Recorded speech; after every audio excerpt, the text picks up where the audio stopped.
Hey, pet professional. If this podcast has helped you feel a little more confident or like you're finally starting to put the puzzle pieces together when it comes to enrichment and behavior, just imagine what could happen if we work together one-on-one. That's exactly what Pet Pro is for. It's our mentorship program for pet professionals who are ready to stop second-guessing themselves, get real feedback on their cases, and build a career that actually works for them and for the pets and people they serve. Pet Pro isn't just another course.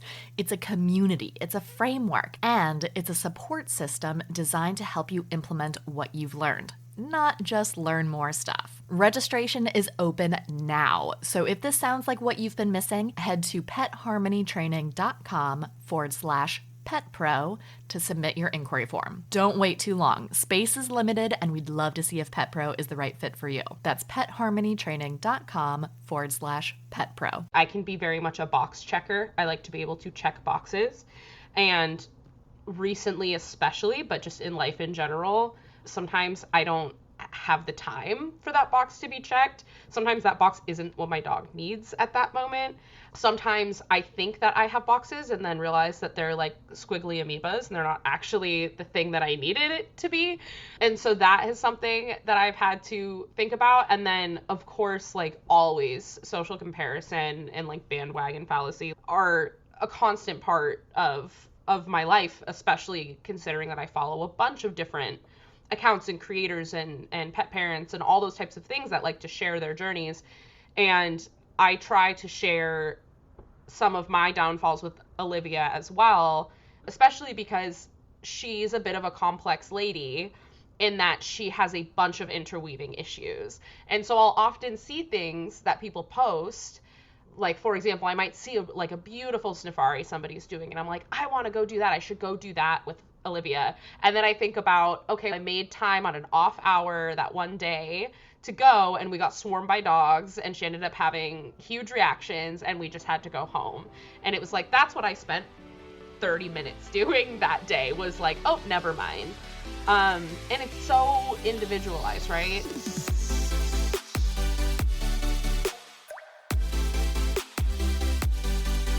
Welcome to Enrichment for the Real World, the podcast devoted to improving the quality of life of pets and their people through enrichment. We are your hosts, Allie Bender. And I'm Emily Strong. And we are here to challenge and expand your view of what enrichment is, what enrichment can be, and what enrichment can do for you and the animals in your lives. Let's get started. Thank you for joining us for today's episode of Enrichment for the Real World. And I want to thank you for rating, reviewing, and subscribing wherever you listen to podcasts. In this episode, you're going to hear Claire and me talk about sunbathing can be a substitute for fetch, why I was totally cool with Miley destroying my watering can, how training should be like judo, and how we make things harder for ourselves than they need to be by borrowing trouble from the future. All right, let's get into it. Okay, so today we're going to be talking about enrichment burnout. And I think we can expand that to just, I think a lot of people don't think of it as enrichment burnout as much as like pet care burnout or training burnout.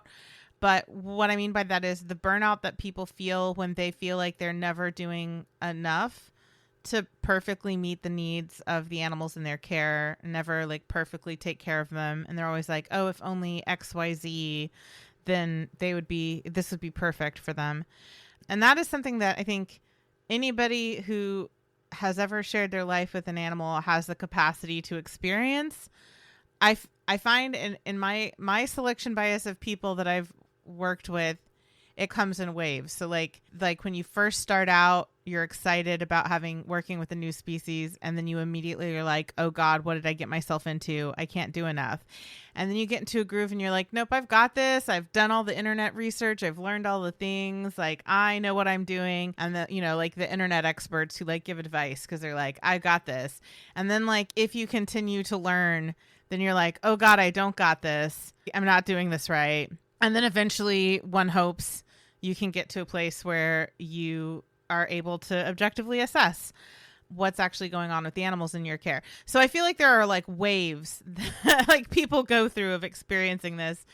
But I also think that it's compounded when you are an animal welfare professional, and particularly a behavior professional, because you have that added peer pressure of like, I have to prove that I'm actually really good at taking care of these animals and that I know what I'm doing. And if my own pet isn't perfect and I'm not able to perfectly meet the needs of the animals in my care, then what business do I have charging other people for my services? So I feel like it gets next level difficult for those of us who work in the animal welfare fields, just because of that feeling of having to prove yourself, right? Yeah, I think one of the things that I care a lot about sharing with clients when we're working through enrichment plans or ways to meet their pets' needs is that I'm huge on showing them what they can do with what they already have. We don't need to go get a bunch of things.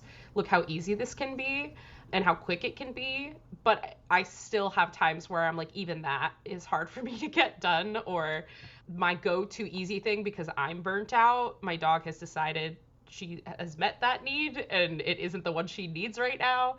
So I think that that especially has a little bit of guilt attached to it when I work on that with clients, but I feel difficulty in doing it for myself.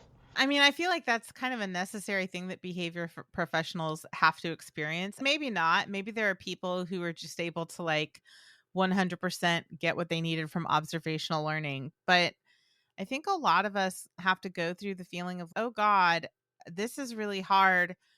Why am I expecting all of my clients to do this? Should I maybe make it easier on my clients?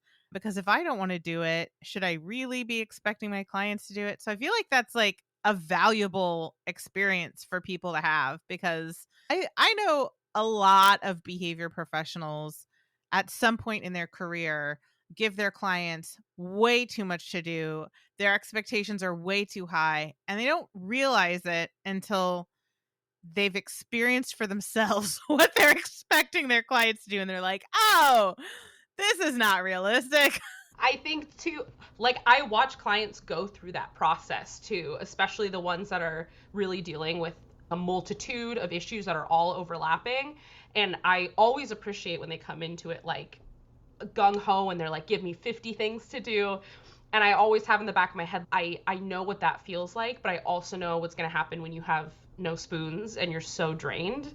And like, what do you have available to you that takes so little effort on your part? And I let people go through that process on their own. I give my advice, but people need to work through what they need to work through. But I think finding a way to also let them know, like, hey, I'm not going to be mad at you or I'm not going to judge you. If you're like, we were able to do that, we were going to do it 2 times a day, 7 days a week this weekend. We did it 3 times. And I'm like, good for you, because it sounds like your week was insane. And that's enough. If that's what you can do right now, that's enough. Yeah, for sure. So I think that's like the title of this episode is present over perfect. And I feel like that's the theme that you just hit on. The theme, right? Is it like you were present, you did the thing and it wasn't perfect and you didn't do it as often as you planned, but like you showed up for your pet and you did the thing, and not only once, but you did it 3 times. That's not something to feel ashamed about. That's something to celebrate, right? Which I think is really important. This episode couldn't be more timely in my life too, because I'm going through a bunch of different things that are causing me to be on like a 10 to 12 hour days, 7 days a week type life for the moment. And I was just telling my friend today, we just took our dogs to a sniff spot, and I kept talking about how much Olivia deserved her time at the sniff spot because she's been so patient since my life has been hectic. And we had that whole conversation about, I felt so guilty. I felt like she deserves more. I'm not giving her what she needs. I'm just trying to balance life at the moment. And my friend even just pointed out, you're here right now. You brought her this hour away to the sniff spot and we're hanging out for an hour and a half. And like, we did it. And now she's conked out on the bed behind me, enjoying her well-earned nap. So it's very real. Yeah, I love that your friend was like present over perfect. She probably didn't even know that this episode was going to happen, but there she was demonstrating that for you. Yeah. Shout out to Susie for embracing the present over perfect model. So speaking of that, let's talk about some of the logical fallacies and cognitive biases that play into this experience. It is such a common experience. And I think, at least for my neurotype, it's helpful to I think like understanding that these are like really common errors in reasoning and perception normalizes it for me. So I just share that with everybody, and people can take it or leave it as they so desire. But so, okay, there's this combination of a logical fallacy called the Nirvana fallacy that kind of works in conjunction with two cognitive biases, wishful thinking and the optimism bias. And I think these all kind of gang up on us to like really beat us up. So the Nirvana fallacy is a logical fallacy that's kind of like, because this strategy or this technique or this political system or whatever isn't perfect, therefore it's garbage and we should throw it out. Like it's a very dichotomous mindset, and all or nothing. It's either going to be the total package solution to all of our problems, panacea, or it's garbage and we should throw it out. And then that combines with these two different errors in perception. One is wishful thinking, which is if I do this thing, I'm going to have this outcome of like an animal who is always perfectly content and perfectly skilled. And if I train this and I proof it and I do all the things, or if I give my animal this food puzzle, or if I take my animal on a run every day, whatever, then my dog will be perfectly content at all times. My dog will respond to the cue every time. And then that is the wishful thinking, that cognitive bias like flies in the face of evidence of everything that we know that's true about behavior, about physiology, about needs, about how brains work, everything. But because that's how we're operating in this sort of like wishful thinking cognitive bias, when it doesn't turn out that way, we're like, oh God, I have failed. I am a failure as a pet parent. And then that really, it kind of ties in. There's this like dual star relationship between wishful thinking and the optimism bias, which is that rose colored glasses of I'm going to do all these things for my pet, and then it's going to be perfect, and my animal's going to be perfect, and I'm perfect, and everything's perfect. So we can see how the Nirvana fallacy, wishful thinking, and the optimism bias all work together to set us up to fail, because we do a thing, we expect perfection, and then when perfection doesn't happen, our conclusion is I'm just garbage as a pet parent. I have failed. I have no business being in this profession. I have no business taking care of whatever species you work with. So that's one of them. And then I think another one that really compounds this, and like I said before, like this is true for behavior professionals, but it's also true for pet parents thanks to social media. The logical fallacy is the bandwagon fallacy. So this idea is because all of these people are doing this, therefore it must be right.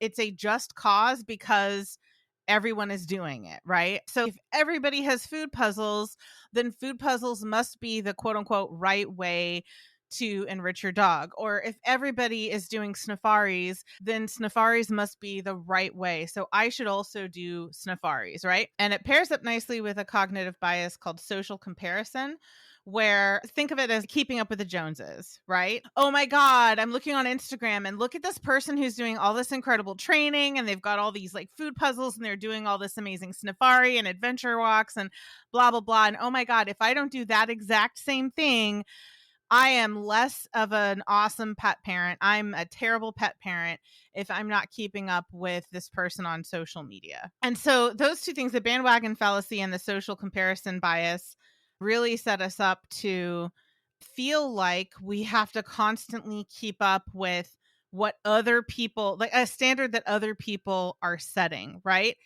And I will tell you, as somebody who is documenting my experience with Miley and posting a lot of it on social media, I'm really struggling with how do I also post the failures so that I don't contribute to this bandwagon fallacy and social comparison.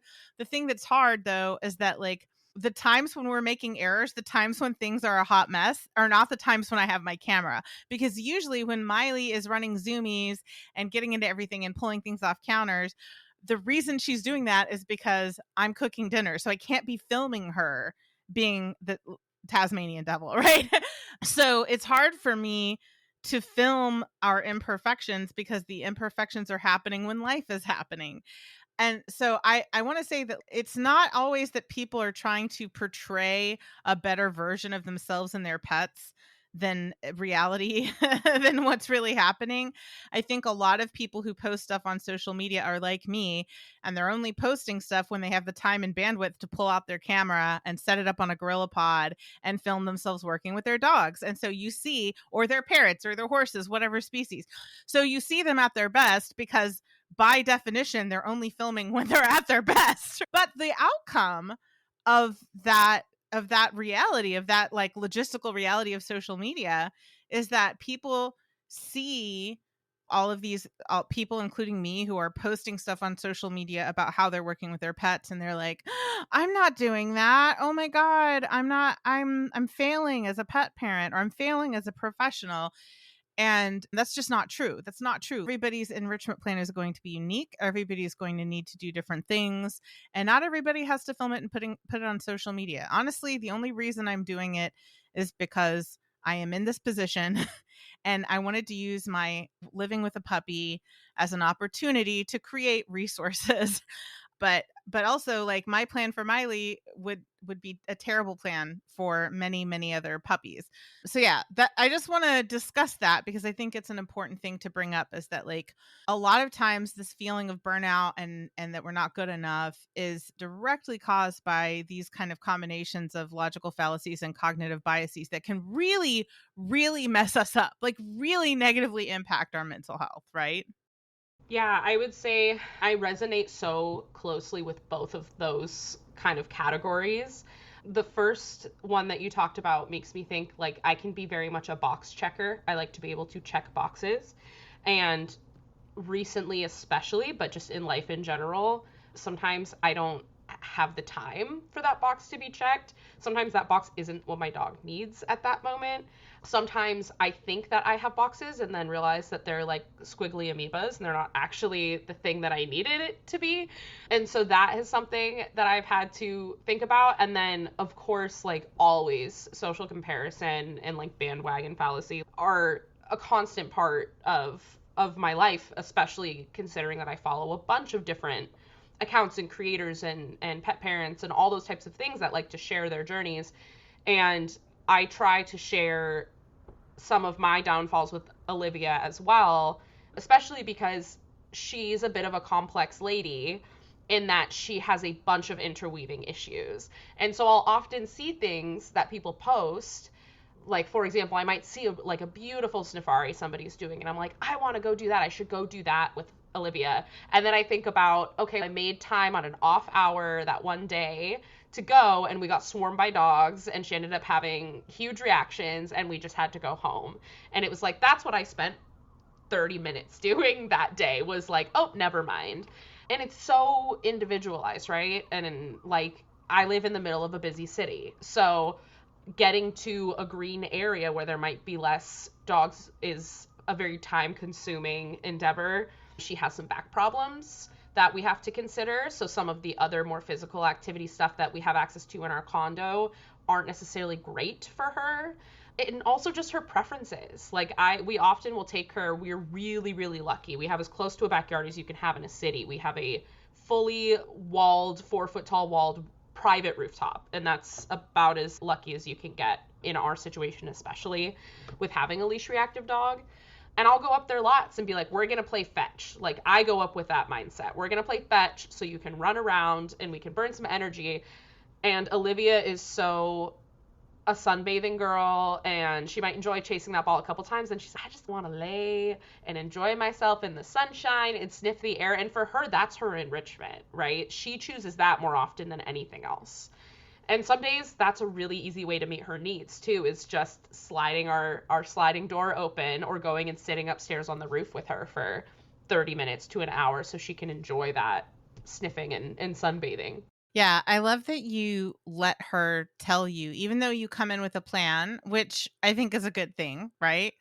I love that you let her go, actually, nah, that's not it for me today, because that is more enriching. Giving her that agency and giving her the power to choose what she wants to do at that time is actually more enriching than if you had forced her to play fetch. So that's beautiful.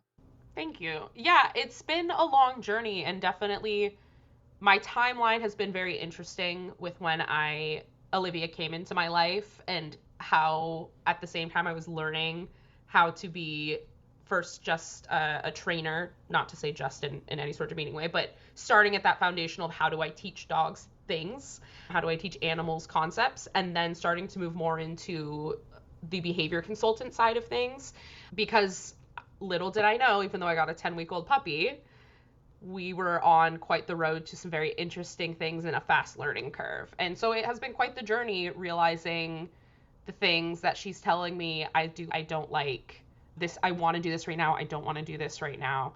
And as we've clarified that communication, I think our balance and our lives have gotten a lot clearer, because she's able to, like you're saying, let me know that it's not something she's interested in right now. But I've also learned her little cues for things like, I do want to play with you. And sometimes they look a little different than what I would expect. So building that relationship and that open pathway for communication has also allowed her to tell me what she wants when she wants it. Yeah, and that's absolutely beautiful. As I have really big feelings about the breed specific enrichment stuff, because breed X, therefore they should do this activity. And I'm like, did you ask the learner? Just because they're whatever breed they are doesn't necessarily mean that they want to do that today, right in this moment, or ever.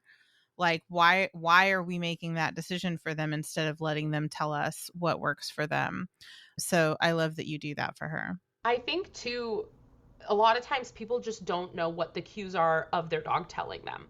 That's the thing I think happens more often than not. And that's why I always end up circling back and talking about how the communication in general is the foundation to everything. Being able to understand and interpret, not always possible. We're always learning and it can be challenging. But I think the more you start to understand the cues and the tells, the easier, I use that word not lightly, but the easier kind of those meeting those needs can become as communication clarifies and we understand those cues better. Yeah, absolutely. That to me is fundamental. The more that you become fluent at a learner's communication and their language, the more effective you're going to be at not just communicating to them, but listening to what they're communicating to you. So yeah, for sure. I super agree with that. So yeah, the reason that we're talking about this is because that enrichment burnout that we feel is so detrimental. It's expensive, first of all, because if you have that social comparison feeling, then you're going to buy a bunch of stuff that you may not actually need. You're going to spend a lot of money on activities that you may not actually need. How many people in Pet Pro come to us and they're like, I feel overwhelmed and I don't have time to work on the Pet Pro material because I'm taking 14 courses right now. And when we ask them why are you taking these courses? What are you hoping to get out of them? They're like, well, I thought I should know how to do this for my clients or for my dogs or for my cats or my horses or my parrots, whatever.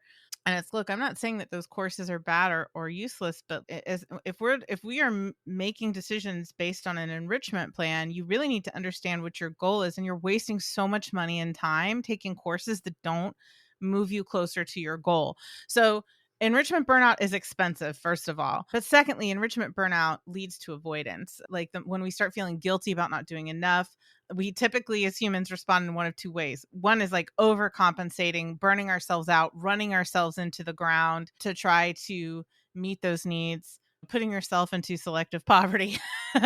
The other one is avoidance, just like moving away. I mean, this is why I worked so many neglect cases when I was in Austin and then for the sanctuary where Allie and I met. And so many of those cases weren't people who started out neglecting their animals. It was absolutely caregiver overwhelm that led to avoidance that just snowballed, right? We definitely want to avoid that. Enrichment burnout deteriorates our relationships with the animals in our care, because if we aren't feeling like we're succeeding with them, it can make them feel like a burden, and then we start to feel resentful and we start to feel anxious and like we're a failure, and all of that stuff can absolutely deteriorate the relationship. And then ironically, enrichment burnout actually prevents you from reducing harm and improving welfare and well-being. It actually negates any enrichment tips that you are doing, because if the outcome is not harm reduction and improving welfare and well-being, it's not enrichment by definition. So like you can be doing so much work to attempt to enrich, and in doing so, you're actually not enriching anybody. It's really important to address it, normalize it, and then let's figure out how to move through it and make it better, right? It relates to a blog post that I wrote a while back called For the Dogs Who Don't Like Peanut Butter. And the main point of that blog post was to explore the number of choices that we have and some things we maybe don't think about and how we can do some preference testing and things like that. But I think it also overarching can apply to enrichment in general, in that if my dog, and I see this a lot with clients too, is my dog doesn't like Kongs. I gave my dog a frozen Kong and they didn't like it. So therefore they don't like licking activities. And we don't realize how much variation there can be in one category of thing. One of the things I've been talking to clients a lot about recently, I've had a lot of clients where we've talked about long-term calming projects recently. And one of the things I talk about is in my journey with Olivia and figuring out what kind of licking project she liked, because she did fall into that category of a dog who at first glance may be assumed to not like licking projects. And I started to realize that something as simple as the orientation of the object could drastically change whether she interacted with it or not. So I even figured out what shape of licky thing would encourage her to lay down and in what orientation versus one that she was going to stay up and therefore probably was going to be more difficult for her to relax in the end of. So it can get that specific. Like you can get that far down the rabbit hole, which in some ways I think can feel really overwhelming. And then in some ways can actually feel like a little bit of a lifesaver because you don't have to write off an entire category of something just because the Kong with peanut butter was not interesting to your pup the first time you tried it, or your whichever species you're working with. Yeah. I think that definitely plays into that enrichment burnout is like when people are like, I tried this thing and it didn't work. And then I tried this other thing and it didn't work. And nothing works. That can also lead to that feeling of like frustration and avoidance. And it takes skill to do the troubleshooting. And instead of throwing the baby out with the bathwater, saying, okay, why didn't it work? And how can we adjust it to make it more impactful for our learner? So that's like a whole other podcast episode that we'll have to do at some point because it's such a good point. And also we just don't have time to cover that today. So for now, Claire, can you talk a little bit about your experience with Olivia and like your journey with enrichment burnout and how you got through that? The very, very long, made short version is that Olivia was a classic COVID puppy. We got her from a rescue at 10 weeks in 2020. And I, at the time, was not training professionally. I knew that's what I wanted to do. I did the classic, like, I'm going to get a dog and this is going to be my training dog, kind of the thing I think most of us do when we realize the profession that we want to go into. And it didn't become apparent to me until she was about a year and change that there was something else going on with her behaviorally. And that whole first year, it was very difficult to get her to eat anything. It was very difficult to get her to want to engage with toys. She loved people. She tolerated dogs, like she had a couple friends and she tolerated other dogs, but walks became really difficult. And I just started to realize that there was a lot more going on with her, especially through help through professionals that I worked with, including Allie, which is part of the way that I learned about pet harmony and got involved, was because I said, help, I don't know what to do with this dog who won't eat food and won't do these other things. So, of course, there's a lot of medical that we took care of and are still working on. There was a lot of behavioral modification we worked on. There were lifestyle changes. There's a lot of stuff, but a huge part of it, and I think it is probably more a part of our lives now than it was before, is simply, especially when I learned the enrichment framework and seeing the chart of meeting needs and the categories and started to break that down, realizing some of those things that I could help give her in ways that were less traditional. So I've mentioned already that she's very leash reactive, and we've done a lot of work on that, but I am also in one of those situations where the environment we are in is just constantly over threshold for Olivia. So we have to be very strategic about when we take walks and how we do that. So I try to meet those needs in a lot of other ways. And I have, again, calling back a little bit to what we were just talking about, learned how to do that because I let her tell me. And I didn't give up on some of the things in the beginning that she said no to by offering them again, giving her multiple chances in multiple different environments, types of days when she would have, there would be a storm the day before, and that would carry over for her in her anxiety levels for the next day or two. Continuing to give options and seeing what she would choose when, so that we could start to curate, how can I help you, even though we're not getting some of this other stuff that, again, I'm giving parentheses with my fingers here, our traditional ways of exercising and enriching our dogs. How can I offer alternatives? So that has been something that I have really loved going on the journey with Olivia for. And I would also say that it is really enticing, all of the new things that come out, the new toys and the new ideas. And I'm definitely a sucker for a new enrichment toy I haven't seen or had my hands on for a while. But the other thing I've learned is that I almost always can find something in my house. I almost always can find a shreddable something. I almost always can find an interesting smelling object that she can investigate. I almost always can find some time to open a door and let her stick her nose out the door and enjoy the smells and listen to the sounds and all of that kind of stuff. So I think another part of our enrichment journey that has been really beneficial to me and very helpful is just learning, what can I do with what I have? Yes, absolutely. Yeah. Work with what you've got. I've been saying this for, I think, the entire time that I have been in this profession, but the longer I've been in this profession, the more I realize I really, really, really believe this. But I think training should be like judo. And also that extends to enrichment. And what I mean by that is, instead of trying to combat a behavior or a tendency or a preference or whatever, you just take that behavior or tendency and preference and redirect it into a way that is more physically, behaviorally, and emotionally healthy. It's more safe. It's more appropriate for the environment that they're in.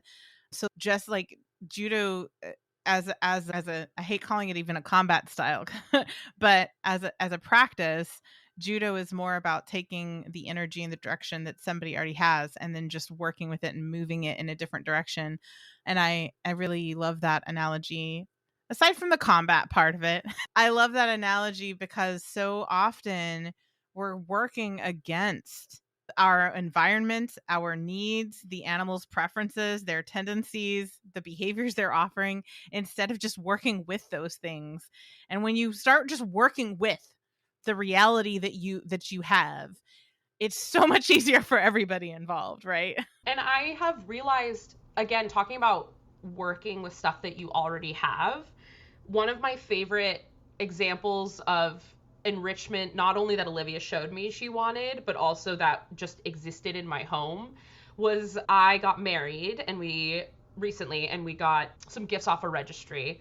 And one of the things that we had gotten was a new comforter that we really wanted for our bed. And it was in this zip plastic kind of case with a handle on it. And the plastic had ripped open. So the folded up comforter in the package was sitting on the floor of the living room. And Olivia, I would hear this like crinkling. And I looked over and Olivia's got her whole head like inside the folds of the comforter. And slowly over time, every day, she would kind of like put herself a little further into the comforter in the plastic. And I would love to say that I left it there for her. I did partially, but also just didn't want to put it away. But she loved that thing. And she would climb in there and roll around. And I did have a moment of being like, don't do that, because it was that expectation that has been set over time of, I didn't tell my dog that she could go in there, and that's not an object that dogs play with, and things like that. But I stopped myself and I like witnessed the joy she was feeling of rolling around in it, and that thing's gonna get dog hair on it the second it goes on our bed anyway. So it was a really good example to me of, she was loving the textures, the sounds. It was new smells for her. That was like a beautiful enrichment opportunity for her that she showed me she was enjoying and wanted. And I still, to this day, when I hear crinkling, and I realize that she's getting in a bag, I do still have to stop myself a bit from being like, don't, what are you doing? But I will always glance over. I did this literally today. I heard crinkle, crinkle, and I like glanced over, and there had been a little plastic shopping bag that I had brought groceries home in, and she was just like shuffling it around, engaging with it. And I was like, girl, you go. Have fun with that. Enjoy yourself. Yeah, I'm going through something very similar with Miley where she craves novelty. She's starting to chill out about this a little bit. We'll see what happens when adolescence hits. But for the first at least month that she was here, I mean, we're only 10 days past a month at this point, so it's not like we're talking about ancient history, but she craved novelty to a degree that I don't remember experiencing with another animal. It was like everything it was like the new thing was the only thing she cared about. If anything, if she'd already put her mouth on it, it was old news and she did not care about it. So she was constantly getting into everything. And I had the my initial reaction was like, she can't get it, she can't do this she's not allowed to just. And then I had to stop myself and say, like, why can't she? And so I was like, actually, I kind of love this because in many ways, this is a foundation for anywhere but here. And I just have to like curate what it is that she investigates. But like, she's already doing the investigation part on her own so beautifully. Why would I squelch that? So I shifted my mentality and I was like, okay, I just need to keep the things that she absolutely can't get into just out of her ability to investigate, and then let her get into whatever she wants to get into, because I've made sure that anything that she can get into for the most part is going to be acceptable. And then, of course, because this is how animals work, she does occasionally get into something that I'm like, how in the hell did you get that? And then I have to ask myself, can she get into it? So like one of the things that she found that I have no idea how she got to it. I don't know how she got to it, but she got my watering can, and this was like a $4 piece of plastic little watering can that is so cheap and easy to replace. It is cheaper than most dog toys. And I was like, do I care about her chewing this up? And I was like, no, actually, because I've been thinking for a while that it would be nice to have a better designed watering can. So I'm going to let her. She found it. What an Easter egg. Amazing job doing that anywhere but here, protocol girlfriend. Like, you go. And I just watched her destroy my watering can. And I was like, I am so okay with this right now. And what I've found is that because I let her do that, first of all, it is so much easier to care for her because she is entertaining herself. But secondly, in the moments when I do have to be like, nope, sorry, this is not for you, and take it from her, when I give her something else, she accepts it. Whereas before she was like, that's not new, I'm not interested. But I think because I'm not constantly trying to keep her doing the old things, when I do take a new thing and trade it with an old thing, she's, yeah, okay, like I can do this now, because like it's not, she hasn't been forced to interact with old things all day every day. She's got lots and lots of novelty, and the old things are just the occasional thing. And so she started to be able to circle back to things that she had previously been like, no, I've already put my mouth on that, why would I care about that? So it's been an interesting journey, just learning to let her do what she's going to do. And obviously, to an extent, we still manage, we still prevent her from accessing the overwhelming majority of things that she can't get into. I'm not saying I let my dog have a free for all and destroy the house, but the managed experience of just letting her discover whatever she wants to discover has been incredibly valuable. Okay, so let's talk about how we combat enrichment burnout, like what steps we take to combat enrichment burnout first off, and to assess whether or not we are actually meeting our animals' needs. So first of all, I know y'all are going to be shocked to hear this. Use evidence. We get so lost in our heads.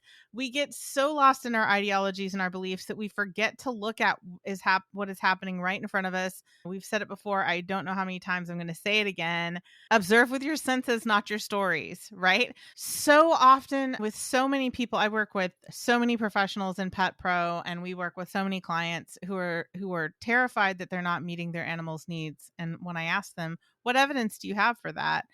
They can't answer, right?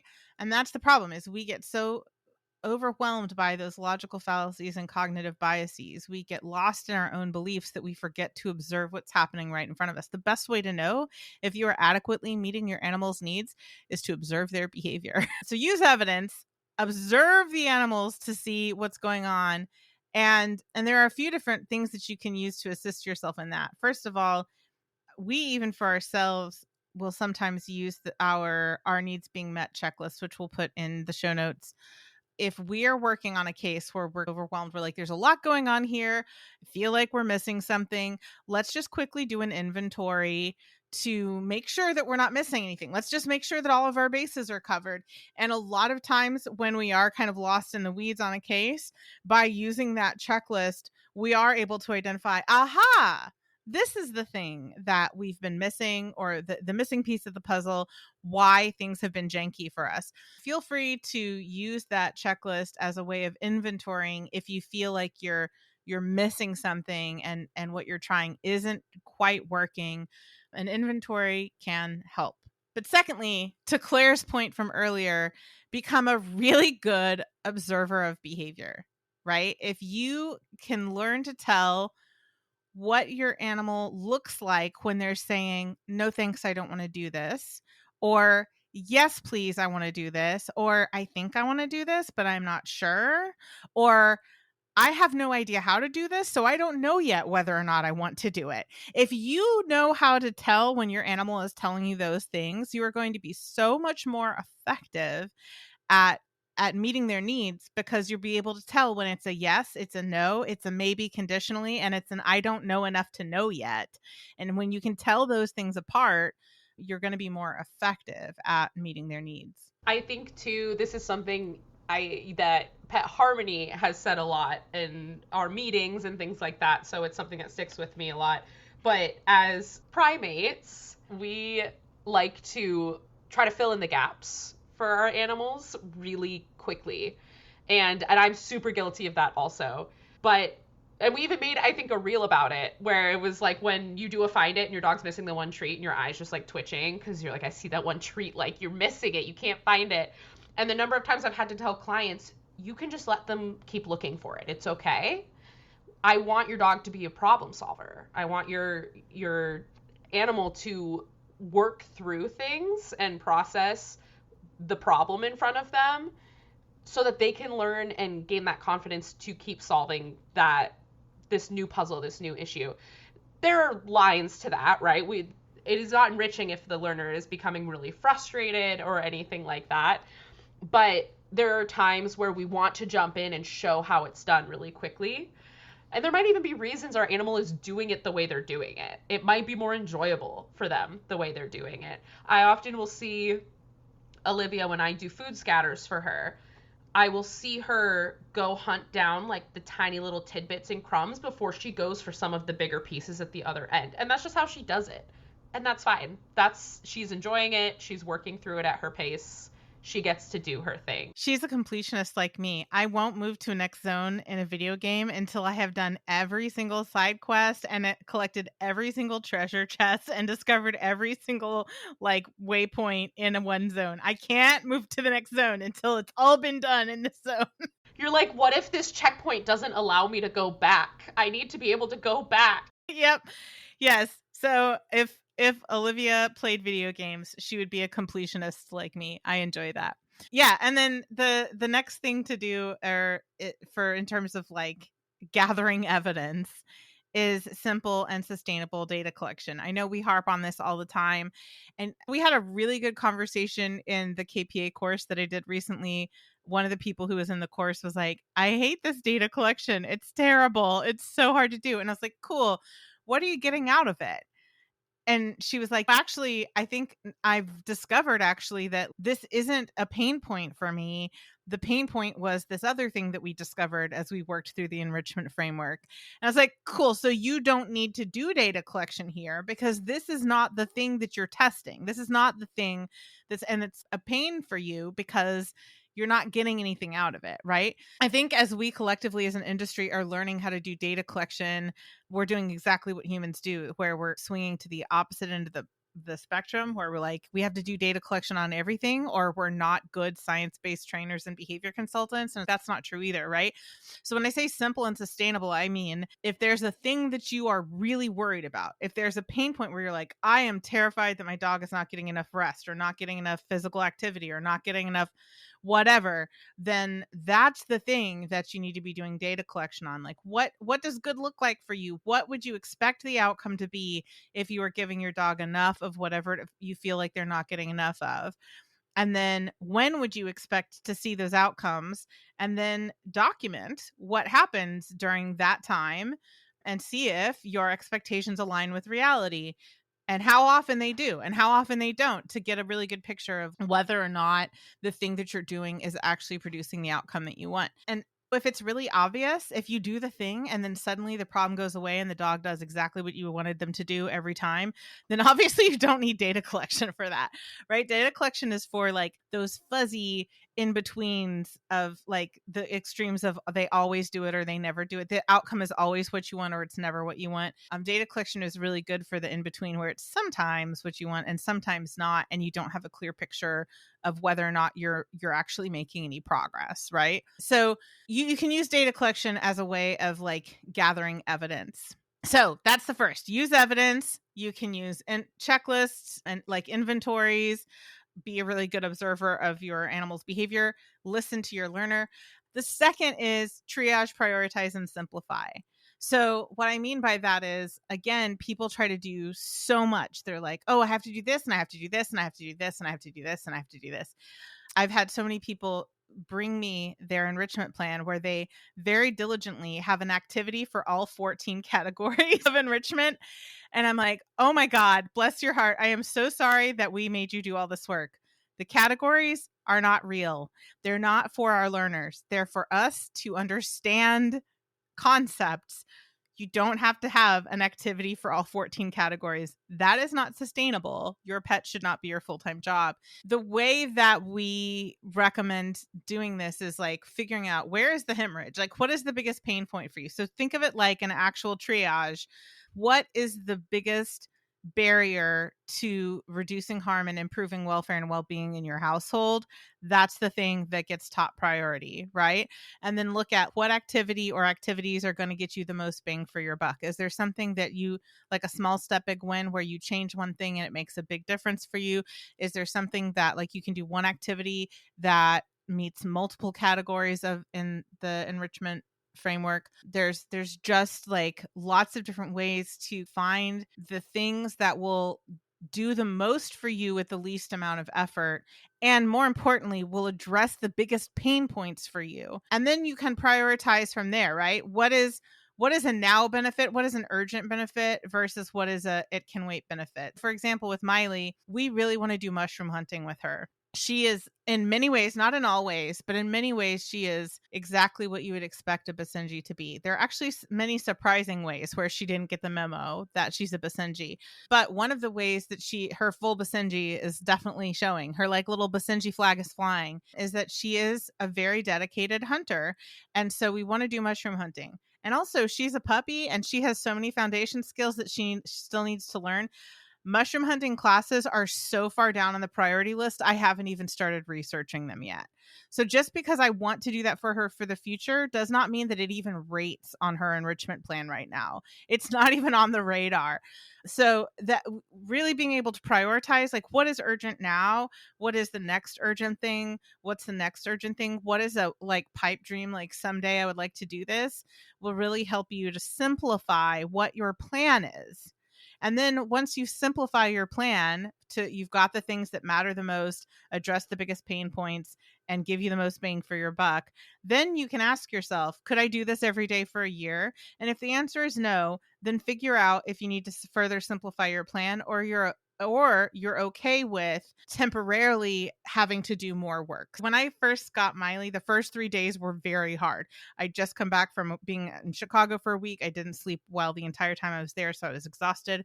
I was sick because I caught the conference plague, and I had a brand new puppy, and a lot of our management stuff that we had planned to do failed. And I was okay with that. I allowed myself to be all consumed by puppy care for the first 3 days.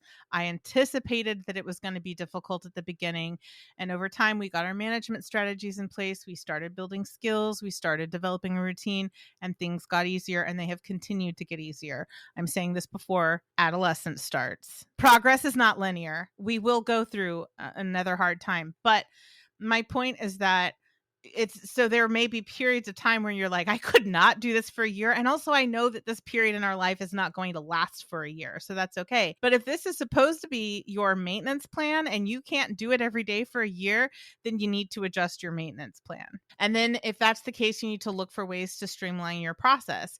Can you get all the benefit from multiple activities out of one activity? Are you trying too hard to make your dog do something that they really don't want to do? Which is so often the case. We had a professional come to us that was like, she had a golden retriever, and I'm supposed to be playing fetch with my golden retriever for an hour every day, and it's terrible, and my dog doesn't want to do it. And I was like, why are you supposed to do this? Because she's a golden retriever. And I was like, no, you know what you're supposed to do?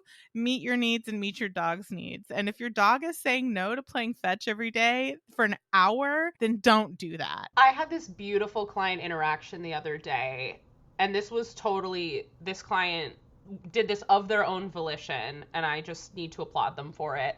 Their relationship with their dog recently has suffered because this is a very high needs dog and a fairly complicated behavior case. And they were very forthcoming with me about being burnt out and feeling that the relationship was a little more fragile because there were so many needs for this dog that they were trying to meet. And something I really appreciated from them was we did our session. It was an initial consult, so we talked a ton about this dog's history and behaviors, and then talked about recommendations and things like that. And this client was so willing to let me know what hit their maximum. Like when they were like, that is what I can accomplish, I don't think I can go further than that. And I was so grateful that they said that, because it allowed me to also reinforce them and make sure that they understood that that was fine. They didn't have to do all of these XYZ things. We found the couple things that we could do to meet some of the struggles that we were having already, and that was going to be enough for now. And we can always come back and do some of those other things. So I think that's really, really important, especially for clients, to advocate. I don't know that I can do this. And I've been trying to be much more forward, asking clients, does that actually feel sustainable to you?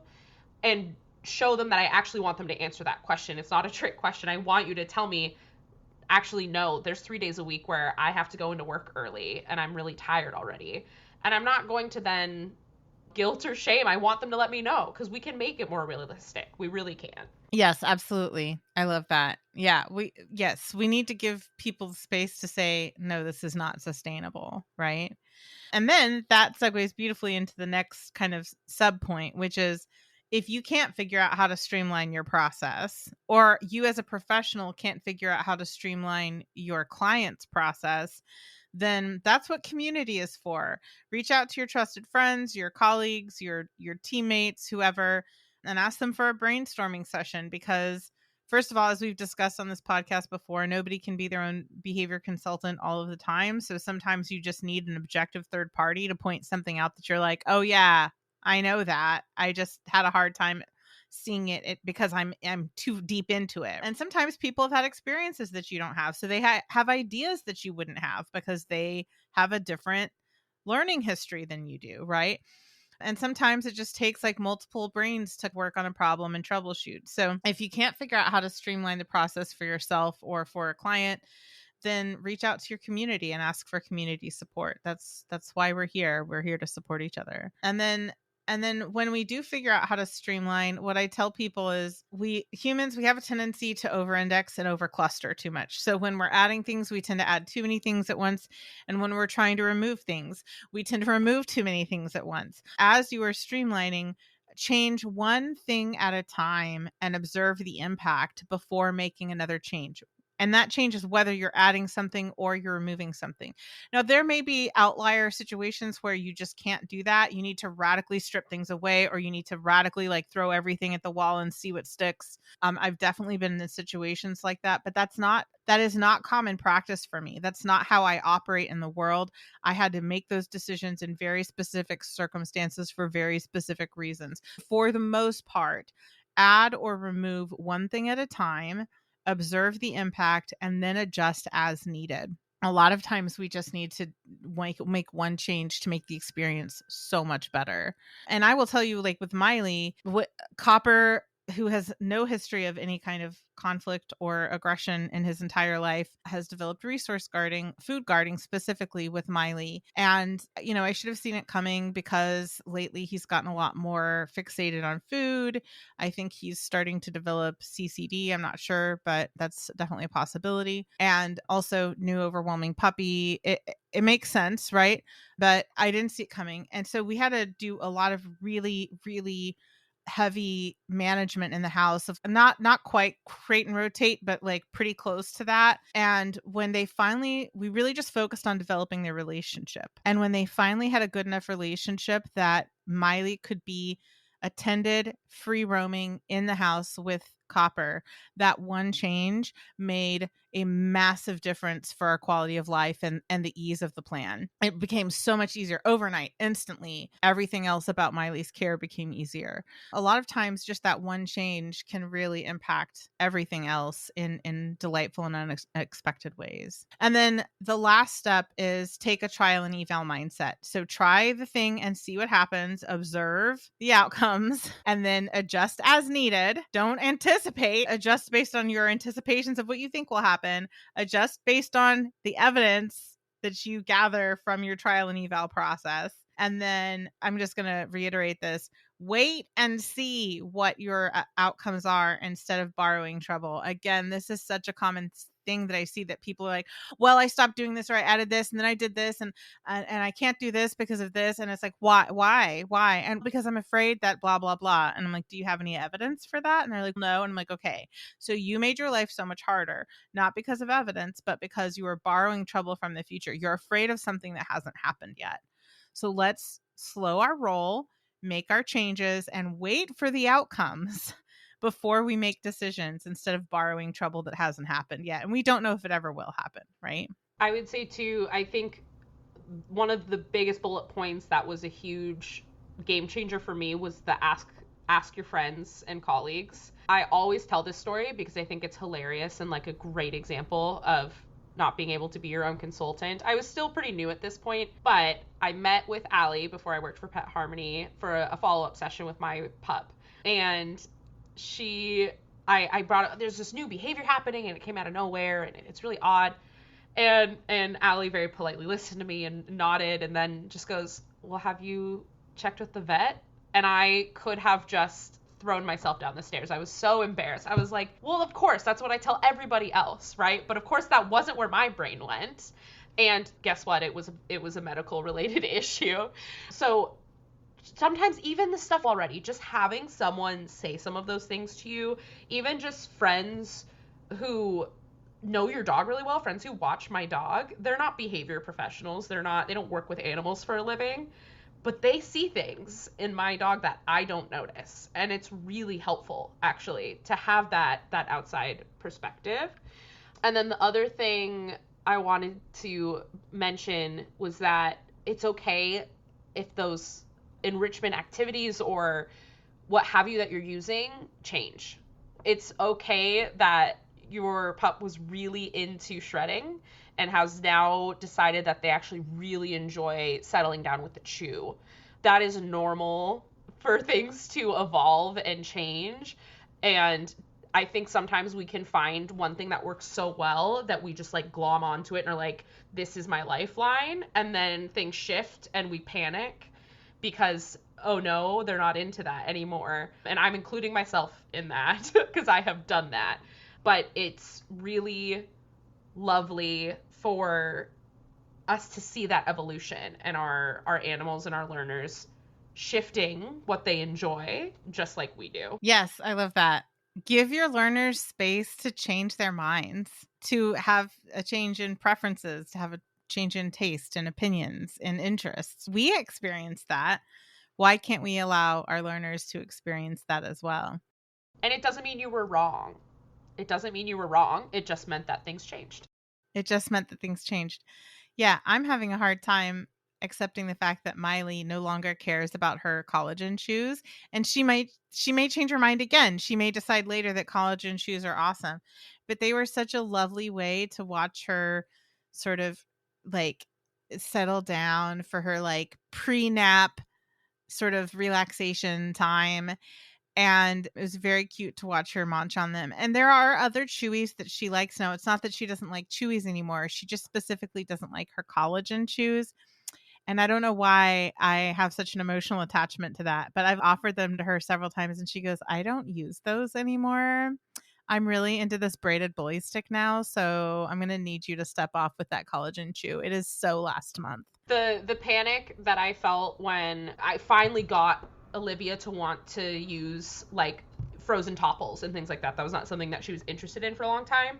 And I found some things that worked really well and I was so stoked. And then I remember like the first couple times I offered those and she decided she didn't want them anymore. And I was like, that's all we have. I'm holding on. I'm trying to hold on to the life preserver and swim my way back to the boat. And we found other stuff. It was annoying for me. It was frustrating for me to feel like that thing, the golden ticket that I had found wasn't applicable anymore. But we found other things, and now she has other favorites, and we've actually rotated back to the ones that she said no to before. So it just changes. It's nature. It's totally part of the process. Yeah, we're all living, changing beings, right? Yeah. Okay, so to recap. To combat enrichment burnout, step 1, use evidence.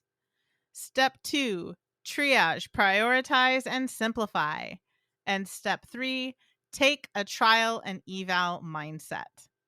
I hope you enjoyed today's episode, and if there's someone in your life who also needs to hear this, be sure to text it to them right now. If you're a pet parent looking for more tips on enrichment, behavior modification, and finding harmony with your pet, you can find us on Facebook and Instagram at Pet Harmony Training. If you're a behavior training professional dedicated to enrichment for yourself, your clients, and their pets, check us out on TikTok and Instagram at Pet Harmony Pro. As always, links to everything we discussed in this episode are in the show notes. Thank you to Ellen Yoakum for editing this episode and making us sound good. Our intro music is from Penguin Music on Pixabay. Please rate, review, and subscribe wherever you listen to podcasts. That helps more pet lovers and professionals find us so they can bring enrichment into their world too. Thank you for listening, and here's to harmony. Here's a little bonus enrichment tip to thank you for listening to this episode.